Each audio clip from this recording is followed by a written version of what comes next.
ಕಂದ ದೇವಸ್ಥಾನಕ್ಕೆ ಯಾವಾಗ ಹೋಗ್ಬತ್ತೀಯ? ನಾವು ಸೋಮವಾರ ಹೋಗ್ತೀವಿ ಸ್ವಾಮಿ. ಯಾರ್ಯಾರು? ನಾವ್ ಇನ್ನ ಮಾತಾಡಿ ಹೋಗ್ತೀವಿ ಸ್ವಾಮಿ.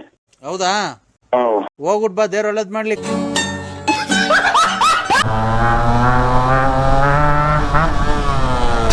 ಈಗ ಅಪ್ಪತ್ತಿಸ್ಬೇಕಾದ್ರೆ ಇವತ್ತು ನಿಧಾನಕ್ಕೆ ಹೋಗೋಣ, ಸಮಾಧಾನದಿಂದ ಹೋಗೋಣ ಅನ್ಕೊಂಡೆ.